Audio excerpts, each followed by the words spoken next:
이것이 복음이다. 보라, 말씀과 기도 공동체다. 디모데전서 4장 5절 말씀입니다. 하나님의 말씀과 기도로 거룩하여 짐이라. 이사야 53장 5절 말씀, 주님이 찔리심은 우리의 허물 때문이요 주님이 상하심은 우리의 죄악 때문이라. 주님이 징계를 받음으로 우리가 평화를 누리게 되었고 주님이 채찍에 맞음으로 우리가 나음 얻은 줄로 믿습니다. 고린도서 6장 2절 말씀, 보라 지금 은혜 받을 만한 때요 보라 지금은 구원의 날이로다. 바로 지금이죠. 예수님은 성령으로 잉태하셨습니다. 그리고 6월절 어린 양 예수님께서 대신 돌아가셔서 우리의 모든 죄를 다 용서하셨습니다. 어린 양 예수님이 침례를 받으실 때 우리의 모든 죄가 그에게 넘어갔고, 그리고 광야에 가셔서 모든 죄의 문제를 끝내셨습니다. 세 가지 시험을 다 이기셨죠. 그리고 3년 반 동안 아버지 일을 충실하시다가 십자가 못 박혀 돌아가시면서 다 이루었다. 그래서 모든 사망까지도 끝내셨습니다. 이것을 마음에 믿고 입으로 고백하면 구원받는다고 성경에 나와 있고요. 복음이라고 하는 것은 아주 간단합니다. 십자가와 부활입니다. 그래서 우리의 죽음과 그리고 다시 사는 것, 이것을 복음이라고 이렇게 말해요. 그래서 우리가 태어나는 것은 이 땅에 태어났지만 거듭났다, 다시 태어난다는 것을 구원이라고 그래요. 그래서 하늘로서 다시 태어난다, 영적으로 다시 태어났다, 뭐 이런 이야기죠. 여러분의 성격이 아무리 못났어도 다시 태어나면 됩니다. 그래서 성격이 옛날에 이랬는데 지금도 똑같아 그러면 안 돼요. 그리스도의 성품으로 다 바뀌셔야 합니다. 그러려고 교회 다니는 거지, 옛날하고 똑같이 살려고 그렇게 교회 다니는 거 아닙니다. 그러니까 여기 와서 자기 좀 알아달라고 하는 것은 하루 이틀, 한 주, 두 주 정도지 계속 그렇게 해서는 안 됩니다. 말씀을 한 번만 들어도 구원받는 사람이 있는데, 그리고 말씀 한 번만 들어도 자기가 회개하고 주를 위해 살려고 헌신하는 사람들도 있는데, 그런데 계속해서 자기를 알아달라고 하는 것은 바알 숭배와 같습니다. 그것은 예배가 아니고 영과 진리 예배를 우리가 드리다가 주님 만나셔야 합니다. 예수님은 이제 이름 자체가 구원자가 되시고요, 회복자가 되시고 치료자가 되십니다.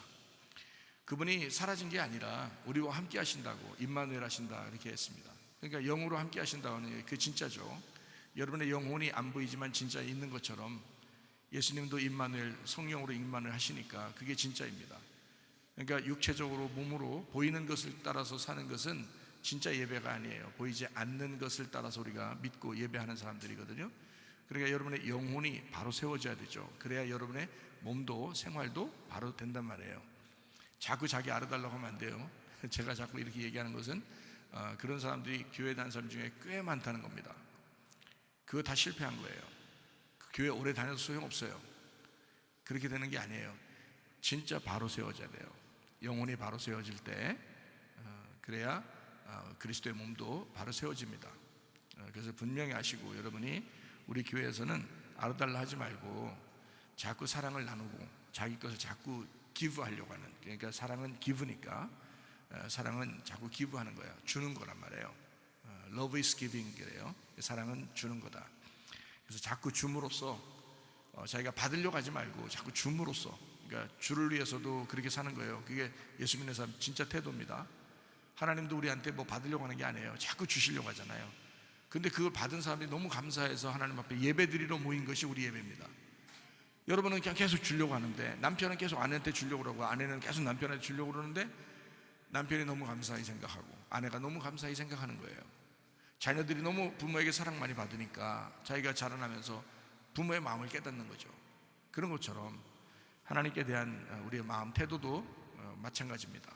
자꾸 주려고 하는 마음, 또 옆에 사람들 섬기려고 하는 마음, 그것이 우리 교회에 필요한 거지.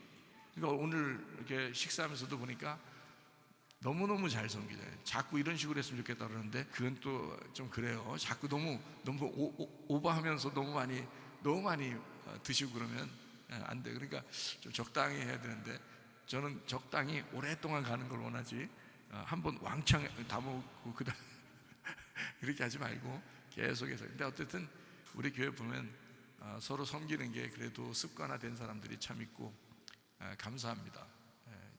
목사로서 뿌듯하다고 했잖아요. 진짜 뿌듯해요.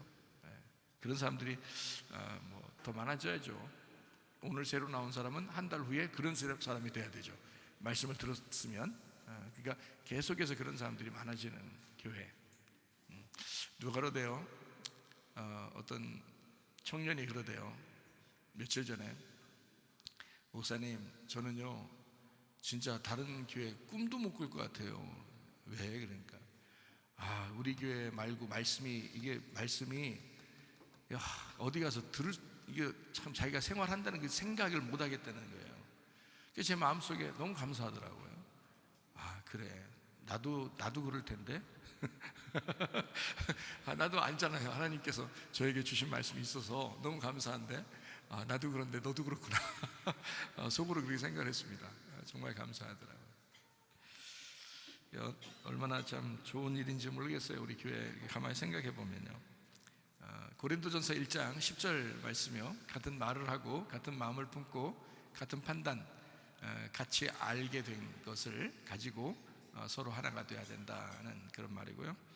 히브리 13장 8절 말씀이요, 예수는 그리스도시다. 어제나 오늘 영원토록 예수는 그리스도가 되신다. 그리스도가 되신다는 말을 왜 이렇게 강조하는지 알아요? 예수님이 그리스도다라는 말을. 그분이 구원자인데 그리스도가 직분이에요. 그 직분을 충실히 했단 말입니다. 여러분, 집사들 말이에요. 집사는 뭐 하는 사람이에요? 집사 뭔지 알아요? 집사예요. 열심히 일하고 보상받지 못하는 게 집사입니다. 열심히 일하고 자기가 그 보상받으려고 하지 않고 열심히 일하고 주인이 부르면 제깍제깍 응답하는 사람이 그게 집사입니다. 그 집사예요. 집사 그러면 우리 교회 무슨 사람들이 무슨 계급 하나 딴주하는데 그런 거 아닙니다. 우리 교회 그렇게 그 무식한 교회 아닙니다. 집사는 하나님께서 하라는 거는요, 교회 일이라면요 무조건 자기가 다 하고 자기는 받을 생각을 안 하는 거예요. 그게 집사예요. 집사가 어디 보상받는 거 봤습니까? 어느 부잣집의 집사가 보상받는 거 봤냐고요. 요즘 월급도 주겠지만 진짜 옛날에 그 성경에 있는 그 집사들이 있어요. 성경에 있는 집사들은 보상받으려고 하는 게 아니고 노예예요, 노예. 그래서 바울이 그러잖아요. 바울이 자기는 그리스도의 노예다 이러잖아요. 그리스도의 노예다. 그러니까 헌신만 하는 거예요. 주님이 부르시면 제깍 응답하는. 그래서 어떻게 좀 하자 그러면 제깍제깍 응답하세요. 그래서 보상받으려고 하지 마세요. 주님이 다 알아주실 거예요. 그리고 우리 교회는 그런 교회니까. 그래야 또 학생 청년들도 그 집사들을 보면서 나도 저런 집사 돼야지 그럴 거 아니에요. 그죠? 어린애 같은 집사 말고 진짜 일하는 집사. 그래서 학생들 청년들이 나도 저런 집사 돼야지, 나도 그리스도에게 제깍제깍 응답하는, 교회 일이라면 적극적으로 응답하는 그런 집사가 돼야지 하고 여러분을 이렇게 모범을 보고 따라올 거 아닙니까? 그런 사람이 돼야죠. 자녀가 부모를 보고 나는 우리 부모님처럼 살아야지 하는 것은 그 정말 부모님이 인생 잘 살았단 말입니다. 그렇죠? 나는 부모처럼 절대 되면 안 되겠다 이러면요 그 인생 잘못 사는 거예요. 교회 집사들은 그래서 우리 교회에서 인정받으려고 하지 않지만 저도 인정해 주려고 하지도 잘 안 해요. 여러분이 제깍 주님께 응답하는, 교회 일에 적극 응답하는, 제깍제깍 이렇게 응답하는 그런 사람들이 되셔야 합니다. 그게 집사예요. 그거 아니면 집사라고 하지도 않고 집사 별로 이렇게 인정도 안 해요. 우리 교회는 어차피 그냥 다니시는 거야. 그러니까 여러분이 주님의 말씀이라면, 교회 사역이라면 자기가 즉각 응답하는, 그게 주님의 종이죠. 주님의 집사고요. 그런 일들을, 그게 예수님이 그러셨다는 거예요. 예수가 그리스도였다. 영원히 그분은 예수가 그리스도다. 그렇게 말씀하시는 거예요. 어제나 오늘이나 영원토록 예수는 그리스도가 되신다. 그 그리스도라는 게 대우받는 그리스도가 아니에요. 메시아 크리스토스, 기름 부음 받은 자, 죽기 위해서 이 땅에 오신 자. 그래서 그 죽음을 감당한 것을 그리스도라고 그러는 거예요. 예수는 그 이름이고요. 예수는 이 땅에 오셔야 되니까 이름이 있어야 되니까 이름 하나 준 거고, 그리스도는 직분이란 말이에요. 그 직분을 그렇게 행동하셨다는 얘기입니다. 주님이 그렇게 하시니까 우리 보고 그렇게 따라오자잖아요. 자신 있게. 너도 너 나 따라오려면 너를 부인하고 자기 십자가를 지고 따라오라 그러잖아요. 교회 일은 세상의 일하고 완전 달라요. 교회 일은 이거는 영적인 일입니다. 이거는 하늘의 일이고요. 세상의 일하고 비교해서 뭐 이런 식으로 하면 안 돼요. 교회 일은 완전히 달라요. 하나님이 관여하시는. 그래서 교회를 하나님의 집이라고 그러잖아요. 하나님의 집, 하나님의 종이라고 그러지. 사람의 종이라고 안 하잖아요. 목사를 하나님의 종이라고 그러잖아요. 그러니까 저는 여러분한테 잘 보여야 되는 것도 있겠지만, 그러면 얼마나 치사하고 힘들겠어요. 목사가 하나님 바라보는 거예요. 하나님이 나를 어떻게 보실까를 여러분이 얘기 안 해도 항상 그 생각하면 살아요. 저도 어차피.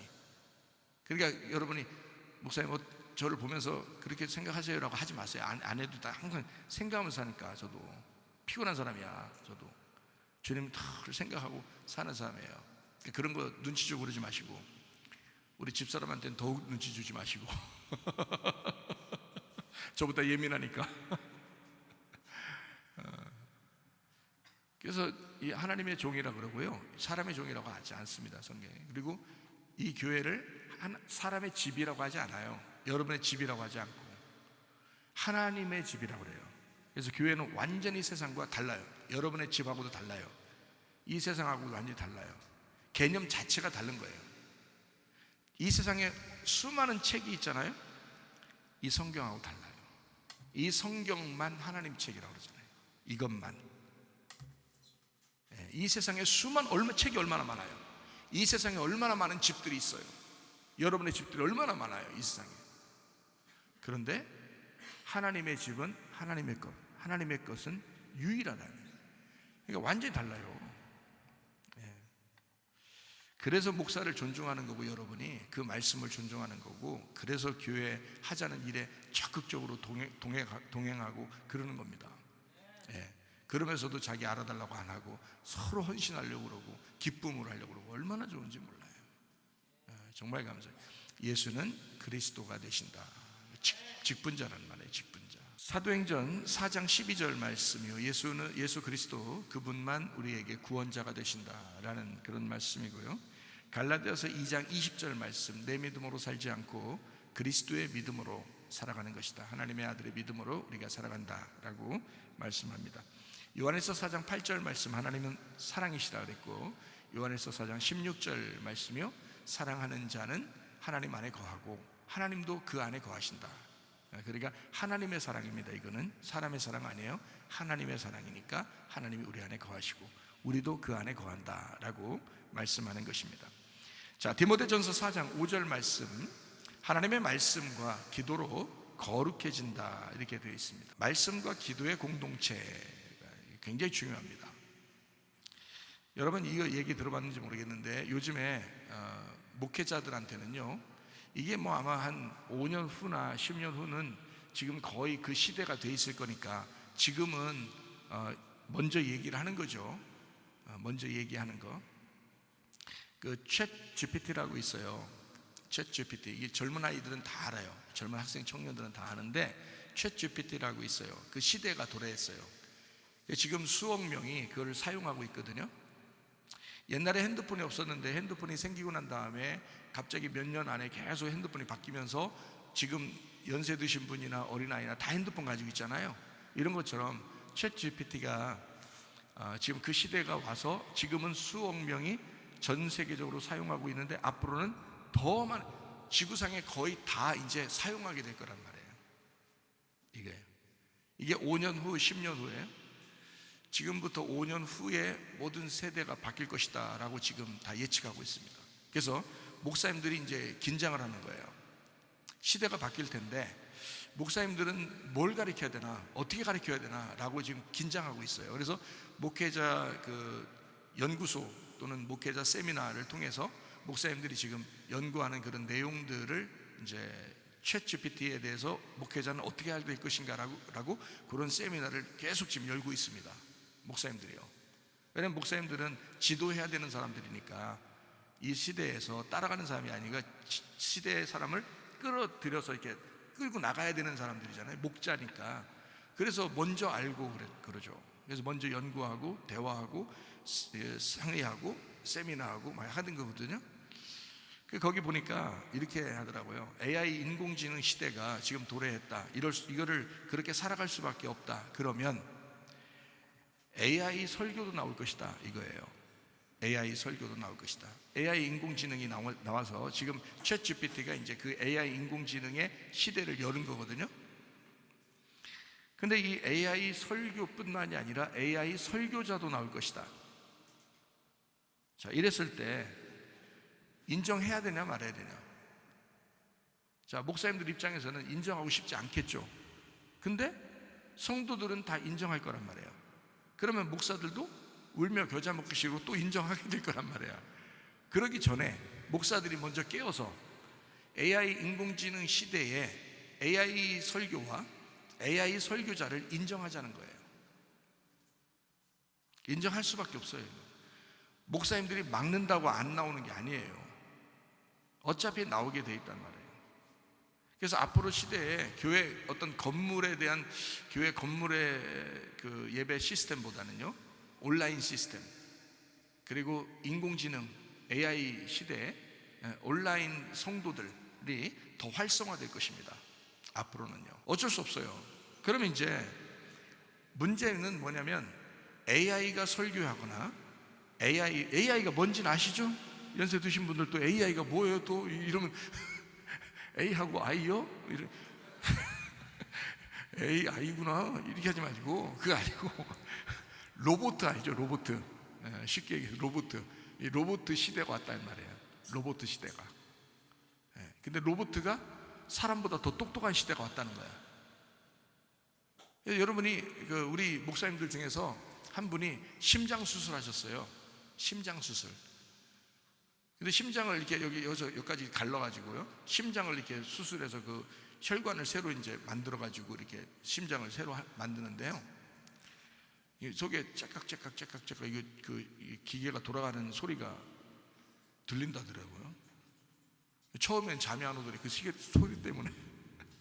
그러니까 시간이 자기 이제 생명이 지금 움직이는 거야. 막 너무 무섭더래. 그래가지고 처음엔 잠도 못 잤대요. 지금은 이제 그냥 그런가 보다 하고서 그냥 잔다더라고요. 근데 여기 심장 수술을 했는데요, 그 의사 그러더래요. 자, AI 로봇가 수술할 때는 돈을 200만 원을 더 줘야 됩니다. 그리고 사람이 수술할 때는, 사람이 의사가 수술할 때는 의료보험 혜택도 많이 받고 그래서 돈이 별로 안 들어갑니다. 어떤 수술을 받기를 원하십니까? 라고 물어보더래요. 그러니까 AI가 수술하는 거하고 사람이 의사가 수술하는 거하고 물어보더래요. 어떻게 할 거냐고. 그래서 이제 가만히 생각해 봤대요. 왜냐하면 심장 수술 한번 하면 10년, 20년 그냥 인생을 막 그렇게 살아야 되잖아요. 이거 한번 해놓고 나면 계속 열고 다닐 수 없잖아요. 그래서 닫아놓고서 이제 그냥 그대로 살아야 되는데, AI가 수술하면 실수를 안 한답니다. 그래서 의사가 얘기해 주는 거래요.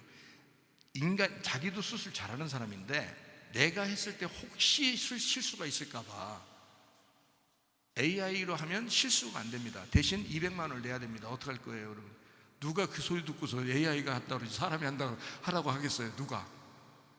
돈 없어도 무조건 AI가 해달라고 그러니 그러니까 앞으로 의사가 기계 잘, 이제 로봇 AI가 잘 수술할 수 있도록 그게 갖다가 소독약 갖다 주고 뭐 가위 갖다 주고 뭐 이렇게 하는 것밖에 의사가 할 게 없다는 거야. 기계가 다 하니까, 수술 같은 거를 사람이 하는 것보다 실수가 없으니까.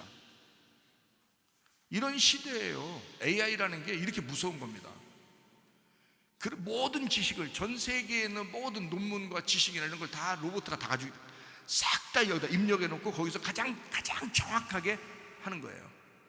가르치는 것도 가장 정확하게 나오고, 수술하는 것도, 움직이는 것도 가장 정확하게.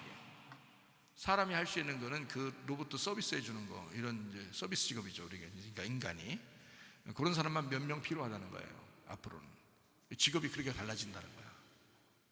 자, 이런 시대에 여러분 어떻게 하겠어요? AI로 설교했어요. 설교문이 그냥, 자, 오늘 하나님의 말씀과 기도로 거룩해집니다라는 설교를 우리가 할 거예요 라고 딱 설교를 어떻게 했으면 좋겠습니까? 딱 거기에 AI에다 탁 그 제목을 집어넣잖아요. 그러면 설교가 탁 나와요. 30분 설교로 줄여주세요. 30분으로 딱 줄여서 딱 나와요. 40분으로 해결해서 40분짜리로 탁 나와요. 실제로 지금 그렇게 하고 있어요. 그래서 교회 목사님들이 그거를 지금 사용하는 목사님들도 꽤 됩니다. 지금요. 설교가 너무 좋아서 사람들이 그 소리 듣고 눈물을 낸대요.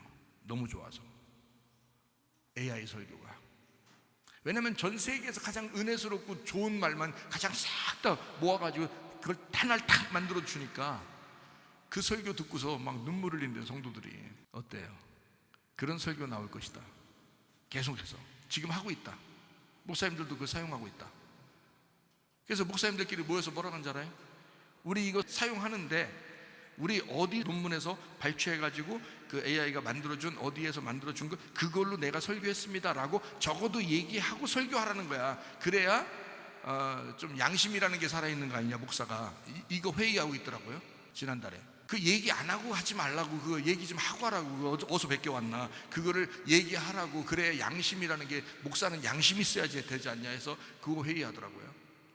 그건 할 수밖에 없는데 얘기하고 하라는 거야. 어디서 가져왔나, 어느 프로그램에서 가져왔는지 얘기하고 하라. 그럼 얘기 안 하고 하면 어떡할게요? 얘기 안 하고 그냥 자기 설교처럼 싹 하면 사람들 막 눈물 막 흘리면서 막 설교 들어. 자, 어떡할게요?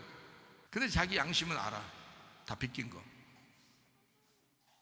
근데 뭐 다른 로봇가 안 해줘도 보통 설교들도 다 베껴서 하는 거 아니에요? 많은 사람들이 책에서도 베끼고 뭐 어디서 들어서도 베끼고 하는 거 아니에요? 자기가 뭐 말씀 받은 게 없으면은 그럴 거 아니에요. 그럼 뭐 얘기 안 하고 그냥 막 설교하대요. 그러면 AI에서 베껴서 한 거나 똑같지 뭘. 근데 사람들은 더 은혜 받지. 왜냐면 전 세계 가장 은혜스러운 설교를 모집해가지고 하나씩 딱딱 나오니까, 그게 요약해서 나오는 거니까 기가 막히게 잘 만든대요. 저는 못 봤지만 그런 시대래요. 제가 이제 오늘 여러분에게 그 이야기를 잠깐 해드릴 테니까 요거를 이제 문제는 뭐냐면, 인공지능이 가르치는 복음이라는 게 있을 거 아닙니까? 인공지능이 설교를 할 수 있다고요. 그리고 인공지능의 설교문이 딱 나온단 말이에요. 지금도 계속 하고 있고 그거를 지금 사람이 사용하고 있어요. 근데 이제 인공지능 설교자가 나올 거란 말이에요, 앞으로는. 그러니까 그 말씀을 정확하게 요약해가지고 그 본문에 대해서 아주 너무 명확하고 괜찮은 설교를 그가 직접 이제 하게 될 거란 말이죠. 그런 설교자도 있을 거라는 거야. 자, 그 인공지능은 죄를 안 져요. 인간 같지가 않으니까 죄를 안 진다고요. 아주 깨끗하고 좋은 말만 하고 말씀 정말 잘 가르치고 이런 설교자예요. 근데 어떤 설교자는 다 인간이야. 욕심도 있고 뭐 어떨 때는 외식적이기도 하고 거짓도 하고 좀 욕망도 가지고 있고 뭐 이게 인간들이란 말이에요. 그러니까 목사님들이 모여서 회의하면서 하는 말이, 자, 우리가 이제 성도라고 생각합시다. 그럼 어떤 설교자, 어떤 목사를 따르겠어요? 이렇게 얘기를 한단 말이에요. 여러분 것도 자, 흠이 있고 점도 있고 아주 그냥 이런 목사를 따르겠어요? 목사로서 따르겠어요? AI는 죄 하나도 안 지고 깨끗한 사람이야. 깨끗한 인공지능이야. 거의 뭐 모든 지식에 있어서는 또 완벽해. 또 세상에서 가장 똑똑해. 그런 목사예요. 그래서 설교도 잘해. 어떤 걸 따르겠냐는 거야. 이런 시대가 온다는 거야. 그래서 목사님들이 회의하고 있더라니까요. 그것 때문에. 놀랍죠. 지금 벌써 세상이 얼마나 많이 변하고 있는지를 알겠죠. 그러니까 하나님하고 직접 관계가 없으면 우리는 진짜 도태될 수밖에 없는 사람들입니다. 교회 다니는 사람들이에요. 자, 이제 인공지능이 가르치는 복음을 통해서 구원을 받을 수 있을까요? 없을까요? 여러분 생각에 구원을 받을 수 있을까요? 없을까요? 인공지능이 설교를 했어요. 설교문을 딱 해서 여러분 가르쳤어요. 자, 이제 목사가 이제 안 보이고 이렇게 안 보이고 그다음에 인공지능이 딱 설교를 했어요. 자, 그걸 통해서, 그 가르치는 복음을 통해서 구원을 받을 수 있을까? 가능합니다. 구원받을 수 있습니다. 왜냐면 말씀을 듣는 거잖아요. 여러분, 이렇게 훌륭한 목사가 설교해도 뒤지게 안 듣고 그냥 가는 사람들도 많잖아요. 그런데 인공지능은 아주 깨끗한 말씀을 이제 증거했어요. 밑에 있는 사람들이 그 말씀을 듣고 눈 감고 듣는 거야. 눈 감고 제가 훌륭한 목사라고 해도, 설교해도 여러분이 눈 감고 듣고, 인공지능이 설교해도 눈 감고 들어. 근데 제가 설교해도 구원받을 수 있죠. 그런데 인공지능이 설교해도 눈 감고 구원받을 수 있단 말이에요. 듣고서. 왜냐면 구원은 어떻게 해? 자기가 받는 거니까. 구원은 설교자 때문에 받는 게 아니고 자기가 말씀을 듣고 자기가 받는 거잖아요. 무슨 말인지 아시겠어요? 그러니까 목사들이 그냥 자랑할 게 하나도 없어. 이제 앞으로 로봇 의사가 나오면 의사들도 자랑할 게 하나도 없잖아요. 똑같아. 목사도 인공지능 설교자가 나오면 목사 자랑할 거 하나도 없어. 앞으로 예수님을 마음으로 믿고 입으로 고백하면 구원받잖아요. 로마서 10장 9절 10절의 말씀입니다. 네가 만일 네 입으로 예수를 주로 시인하며 또 하나님께서 그를 죽은 자 가운데서 살리신 것을 네 마음에 믿으면 구원받는다.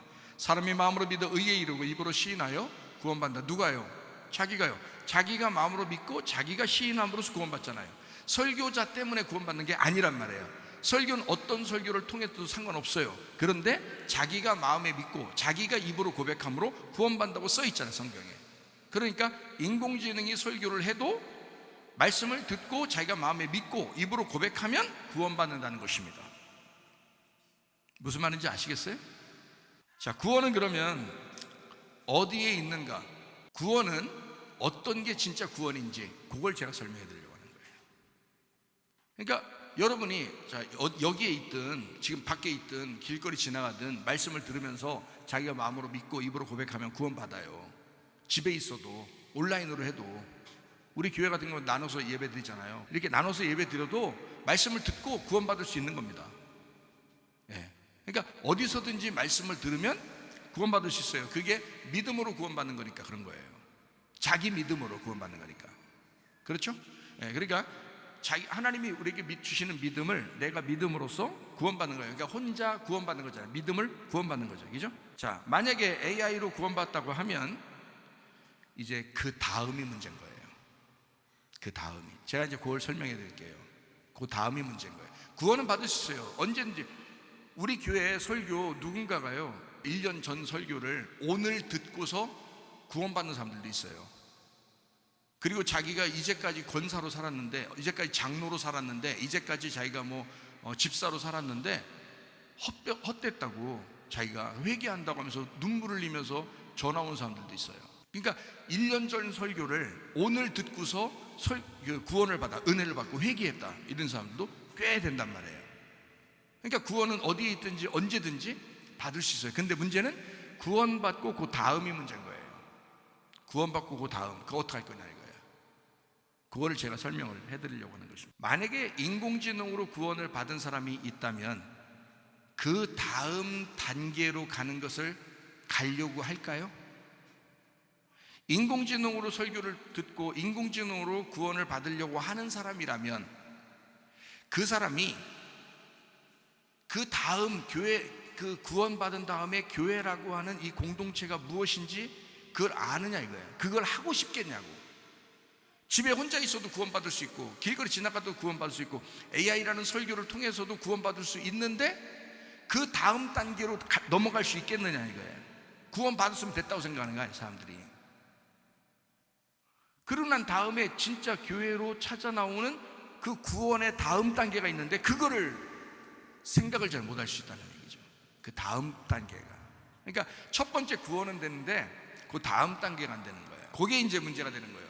여러분 제가 이거 한번 잘 생각해 보십시다. 우리가 아주 간단한 문제지만 아주 생각해야 돼요. 앞으로의 교회가 위기에 처해 있습니다. 지금 목사님들이 지금 굉장히 긴장하고 있어요. 그래서 목사님들 회의하면서 지금 긴장하고 있는데 저는 이렇게 생각해요. 하나도 긴장할 게 없다. AI가 못하는 게 있다는 거지. AI가 못하는 게 인간만이 할 수 있는 게 있어요. 인간만의 소통, 인간만의 먹는 거 있잖아요. 김밥, 라면 이런 거요. 그 AI가 못하잖아요. 내가 먹어야 되거든요. 우리가 먹어야 되거든요. 근데 혼자 먹으면 재밌어요, 안 재밌어요? 안 재밌어요. 같이 먹어야 되거든요. 그래 식구라고 그러는 거예요. 가족들이 같이 먹어서 밥 먹으면 기분 좋고요. 교회가 같이 모여서 밥 먹으면 기분 좋고. 이거는 인공지능이 대체시켜 줄 수 없거든요. 무슨 말인지 아시겠어요? 인공지능이 요리는 만들어 줄 수 있어요. 그렇지만 내가 인공지능과 같이 사람처럼 같이 먹을 수는 없다는 얘기야.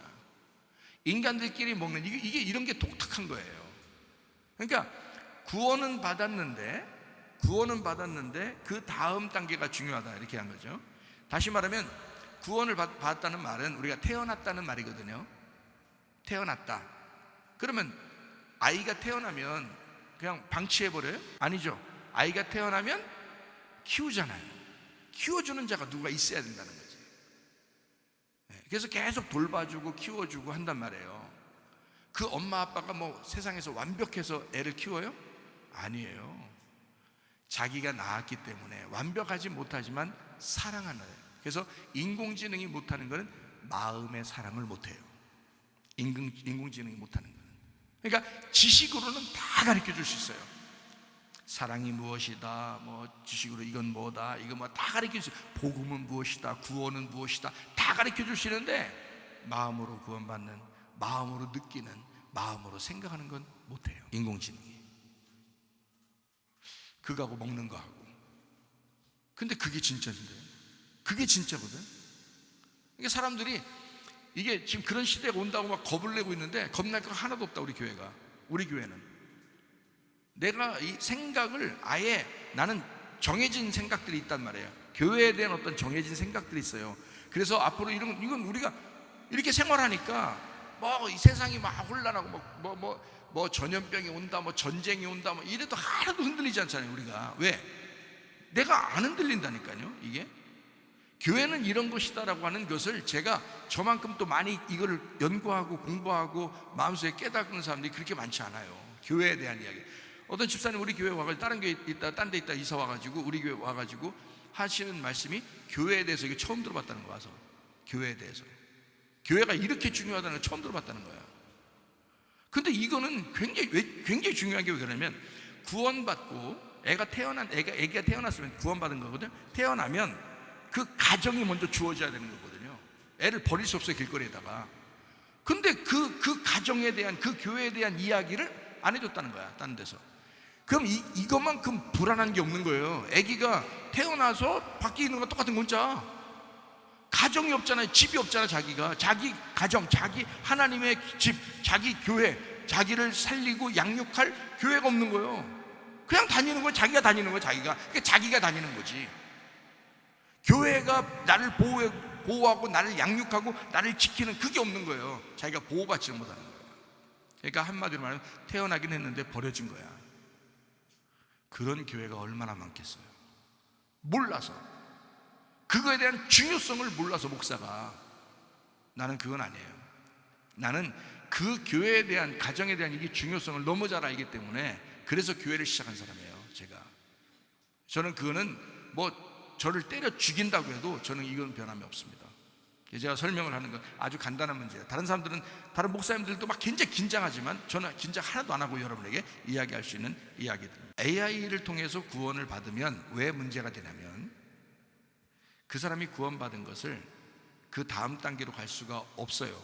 그게 아시겠죠? 무슨 말인가? 이 사람이 자기가 AI를 통해서 구원받았기 때문에 다시 교회에 소속돼서 내가 같이 공동체 생활을 해야 되겠다는 마음이 들어오겠어요? 안 들어오겠어요? 안 들어와. AI를 통해서 구원받았는데 혼자 있다가, 혼자 AI를 통해서 설교를 들었기 때문에 그렇게 구원받은 사람이 교회라는 데 찾아오겠어요? 그렇지 않아도 사람들 부딪히기 싫고 만나기 싫은데 안 온다고요. 그런 사람들은 자기 혼자 구원받았다고 하고 안 오는 거야.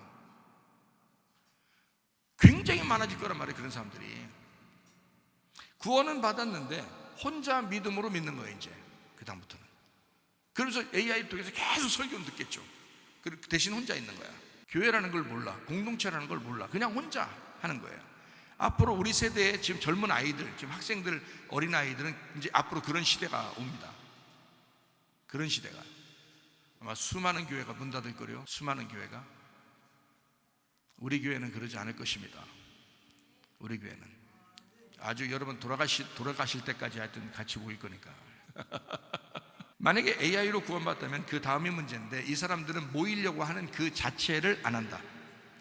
안 모이려고 하는 게 뻔한 거예요. 자, AI로 구원받은 사람이 과연 성경적으로 모이려고 하겠는가? 보통은 그렇지 않다.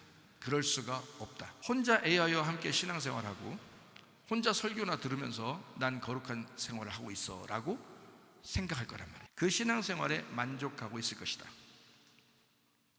그래서 성경을 자세히 들여다보면 이제 알게 될 거예요. 성경에서 무엇을 가르치는지 알게 될 거라는 거죠. 그게 바로 뭐냐면, 어린아이가 태어나면 본능적으로 젖을 찾아요. 본능적으로. 그러면 AI로 구원받은 사람은 젖을 찾을까? 엄마의 젖을, 그러니까 부모의 젖을 찾겠냐고요.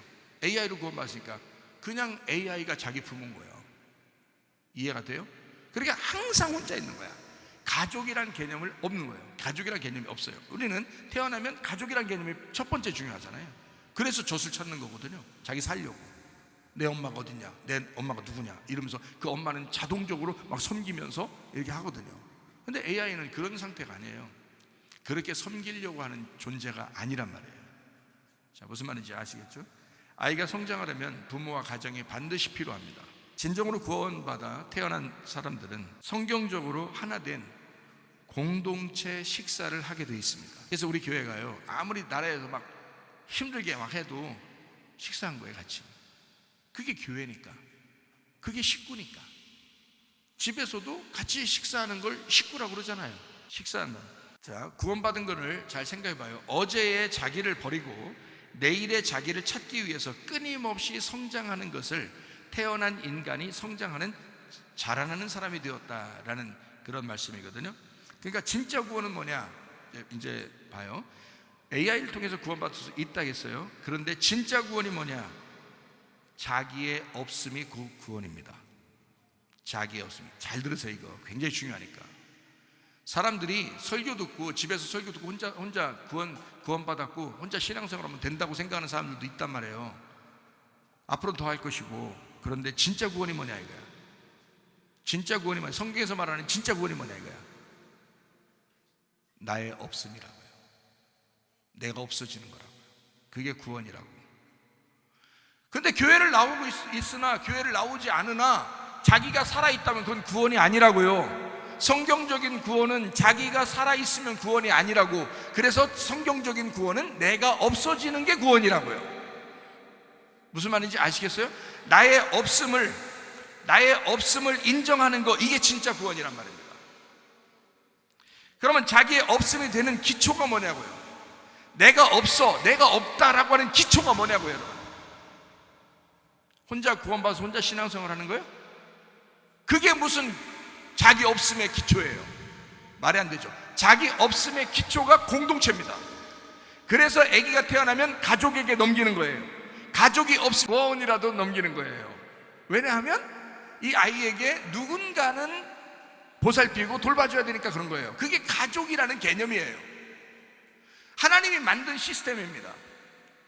아이가 태어나면 그대로 두는 게 아니라 그가 젖을 먹고 양육받아 보호받아야 되기 때문에 가족을 주는 거거든요. 그래서 공동체 생활하는 겁니다. 가족이라는 걸. 그래야 사니까. 여러분, 아기 태어나서 밖에 던져놓으면 살아요? 안 되는 거 알면서, 안 되는 줄 알면서 왜 그랬을까? 안 되는 줄 알면서. 안 된다니까요. 그건 안 되는 줄 알면서 왜 교회에 모이는 건 안 하냐 이거야. 사람들이 이상하지 않냐 이거야. 그게 무슨 교회라고. 나는 믿어, 예수님 믿어, 나 혼자 예수님 믿어, 잘 믿어, 나 신앙생활 잘하고 있어, 이런 사람도 있어요. 그 꿰부리는 거야. 자기의 없음이 구원이라고. 근데 자기가 있잖아. 그러니까 자기 혼자 생활하는 거야. 자기 혼자 신앙생활이라는 거야. 자기 없다는 기본, 기초.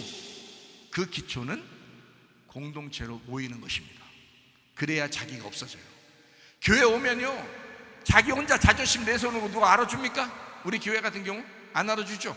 자기 알아달라고 하면 알아줍니까? 안 알아주죠. 자기 혼자 욕심 부리는 거 알아줍니까? 안 알아주죠.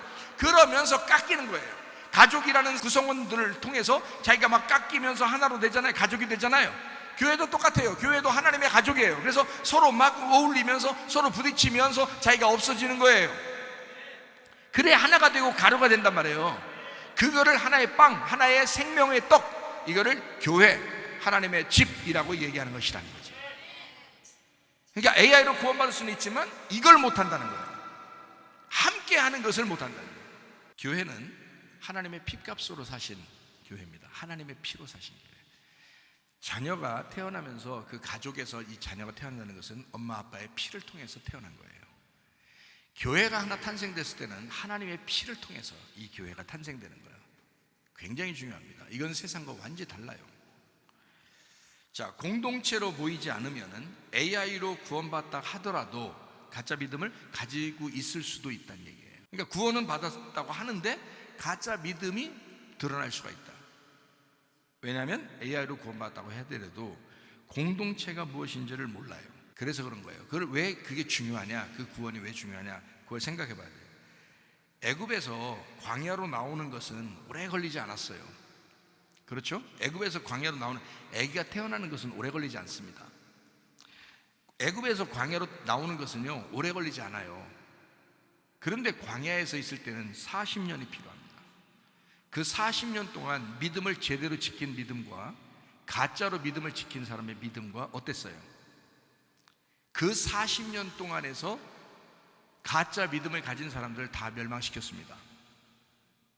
거기서 진짜 믿음 가진 사람, 40년 동안 변함없는 믿음 가진 사람, 여호수아와 갈렙, 이 두 사람만 거기서 또 넘어가서 가나안 땅으로 들어가요.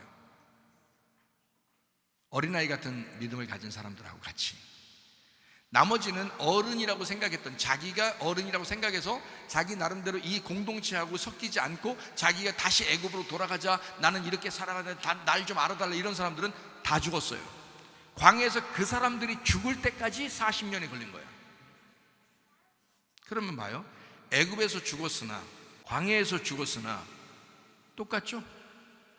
애굽에서 죽었으나 광야에서 죽었으나 같은 거 아니에요. 계속 가나안 땅까지 들어가야 되는데 가나안 땅까지 들어가지 못하고 애굽에서 죽든 광야에서 죽든 똑같았네요. 그럼 이걸 진짜 구원이라고 말할 수 있냐 이거야. 그래서 성경은 네가 죽을 때까지 가나안 땅에 입성하여 그 땅을 차지할 때까지 계속 전진해 나가라고 하는 거예요. 그게 너의 믿음이라는 거야. 그게 네가 진짜 믿었기 때문에 구원받았다는 마지막에 완성된 믿음으로 나아가야 된다는 거죠.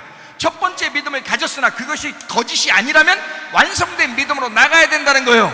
근데 사람들은 여기서 애굽에서 멸망하든지 아니면 광야에서라도 멸망하는 사람들이 많다는 거야.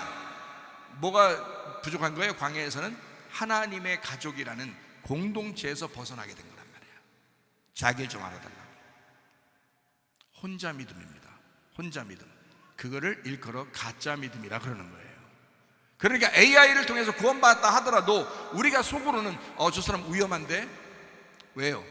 교회를 모를 건데, 공동체가 뭔지를 모를 건데, 광야로 나와서 생활하는 게 뭔지를 모를 건데, 그냥 애굽에서 자기 혼자 구원받았다고 막 그럴 건데, 그러면 애굽 군대가 막 쫓아올 때 광야로 간 사람들은 살았지만 만약에 애굽에서 탈출하지 못하고 애굽에 그대로 있었다면 광야에 나오지 못한 그 사람들을 애굽 군대들이 다 죽였을 거 아닙니까?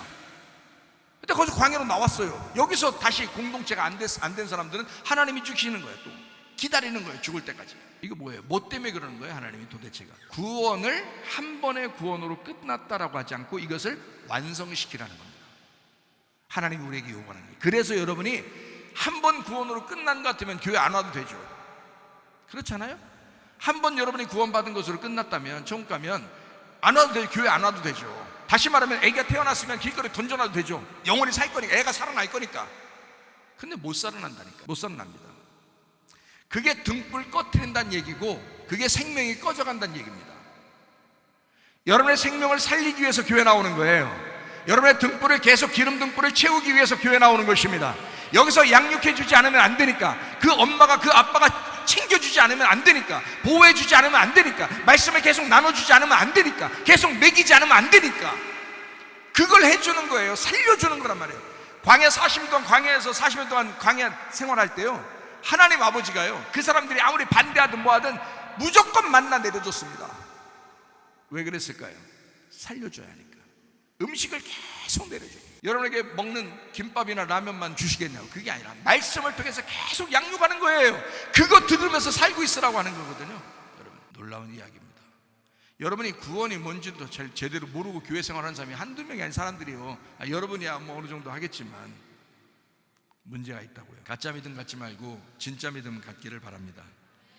마귀는 구원받은 자를 음료 만들고 싶어서 광야에서라도 멸망당하도록 유도하는 것입니다. 그러니까 저는 여러분에게 야, 진짜 믿음 가져야 돼요 라고 하는 것은 끝까지 변함없어야 돼요.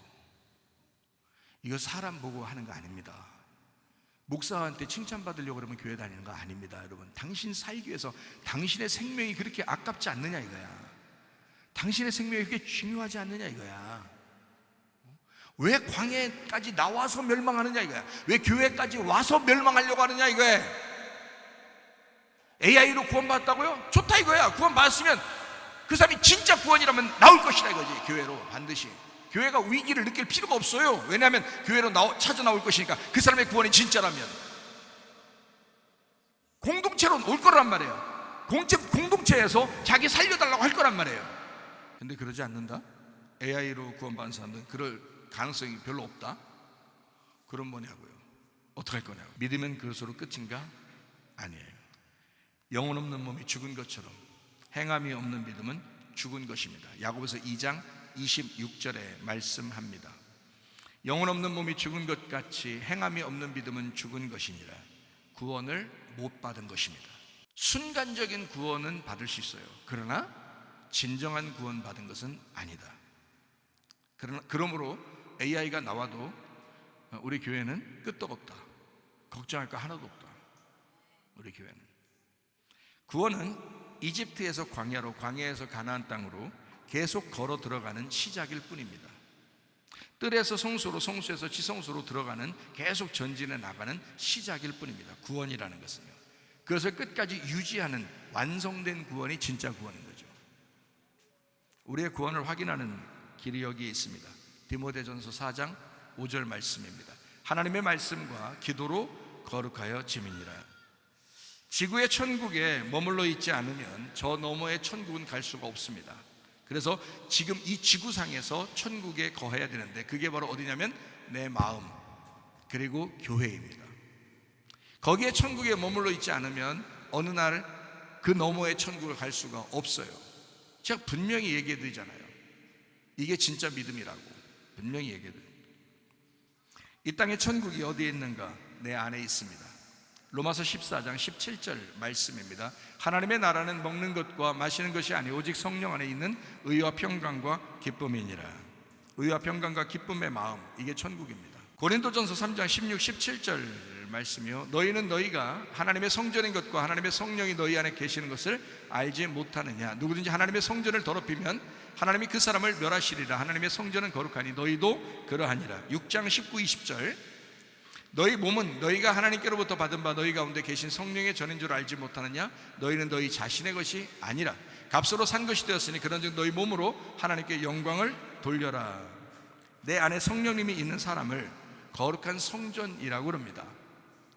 머리 대신 그리스도의 몸이라고 그렇게 말합니다. 걔가 건물을 얘기하는 게 아니죠. 우리의 마음을 얘기하는 것입니다. 그리스도의 몸된 성전이 된 사람은, 자, 이 거룩한 성전이 된 사람은 어디로 모일까요? 교회로 모이는 것입니다. 왜냐하면 자기가 태어났으니까, 성령을 받았으니까, 구원받았으니까 공동체로 모인단 말이에요. 그게 교회라고요. 그 교회로 모여야 또 정상입니다. 거룩한 그리스도의 몸이 된 사람은 어린 양의 혼인잔치에 들어가게 될 것입니다. 이게 요한계시록 19장의 말입니다. 거룩한 진리의 성령을 받지 못했거나 진짜 믿음이 없는 사람은 자기 머리가 살아있을 것이고 자기 혼자 있기를 원할 것입니다. 그래서 AI로 구원받은 사람은 대부분 혼자 있을 거라고요. 그러면서 신앙생활을 했다고 생각할 거라고요. 근데 그게 가짜인 걸 어떡합니까? 성경에서 말하는 가르침이 아닌 걸 어떡하냐고요. 그걸 성경에서는 음녀라고 그럽니다. 음녀다. 그래서 요한계시록 20장 4절의 말씀에 보면요, 보자들을 보니 거기에 앉은 자들이 있어 심판하는 권세를 받았더라. 내가 보니 예수를 증언함과 하나님의 말씀 때문에 목배임을 당한 자들의 영혼들과 또 짐승과 그의 우상에게 경배하지 아니하고 그들의 이마와 손에 그의 표를 받지 아니한 자들이 살아서 그리스도와 더불어 1000년 동안 왕노릇한다 그랬어요. 1000년은 주님의 나라고요. 짐승의 표를 받지 아니하고 목이 날아간 사람이란 말이에요. 다시 말하면 자기가 죽은 사람이에요. 머리가 그리스도가 된 사람이에요. 자기는 그리스도의 몸이라고 생각하는 사람이에요. 그러니까 교회로 모이는 거죠. 그리스도의 몸이 뭐예요? 교회니까. 이해가 되시겠어요? 그러니까 그런 공동체에 함께 모이게 돼 있다. 그거를 신부라고 합니다. 교회 공동체, 그리스도의 신부가 되는 거, 이거를 신부라고 그래요. 그래서 이거를 요한계시록 19장부터 22장까지는 새 예루살렘이라고 합니다. 너희가 태어났지만 다시 태어난 거다. 너 하늘로서 다시 거듭난 거다라고 말한 거죠.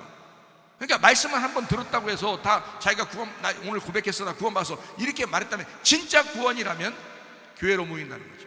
그리스도의 신부가 된다는 거죠. 그리스도의 몸이 된다는 거죠. 자기를 포기한다는 거죠.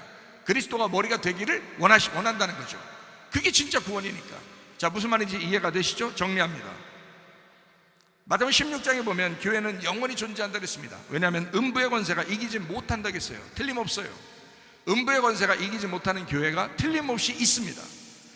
아무리 AI 시대가 발달하고 앞으로 시대가 어마어마하게 다른 변화된 시대가 올다 할지라도 진짜 주님의 교회는 없어지지 않습니다. 음부의 권세가 이기지 못하도록 하나님의 집이 견고하게 서게 될 것입니다. 그게 여러분과 제가 소속된 이 교회가 되어야 합니다. 이게 진짜 우리가 바라는 것들이란 말이에요. 구원을 영원하게, 여러분 자손들까지도 계속 그 구원이 이어나갈 수 있도록. 다른 교회들, 문 닫는 교회가 굉장히 많아질 겁니다. 앞으로 더. 지금도 많은 교회들이 문 닫았다고 막 이구동성으로 얘기해요. 불쌍해 죽겠어요. 그런데 앞으로 더 그럴 것입니다. 그럼에도 불구하고 여러분과 제가 소속된 이 교회, 말씀과 기도로 거룩한 생활을 추구하는 사람, 교회 공동체로 모이게 될 것입니다. 히브리서 10장 24절 25절의 말씀이요, 서로 돌아보아 사랑과 선행을 격려하며 모이기를 패한 어떤 사람들의 습관같이 하지 말고 오직 권하여 그날의 가까움을 볼수록 더욱 그리하자. 교회 공동체로 모이게 되는 사람들, 진리의 성령이 오시게 되면 우리를 모든 진리 가운데로 인도하시고 예배로 인도하게 될 것입니다. 요한복음 16장 13절 말씀이요, 진리의 성령이 오시면 그가 너희를 모든 진리 가운데 인도한다. 하나님의 말씀 진리로 인도한다. 거짓 말씀이 아닙니다. 진리의 말씀으로 인도한다. 그가 스스로 말하지 않고 오직 들은 것을 말하며 장래일을 너희에게 알리실 것이다. 요한복음 4장 23절 24절 말씀을 읽고 마치겠습니다. 아버지께 참되게 예배하는 자들은 영과 진리로 예배할 때가 오나니 곧 이때라.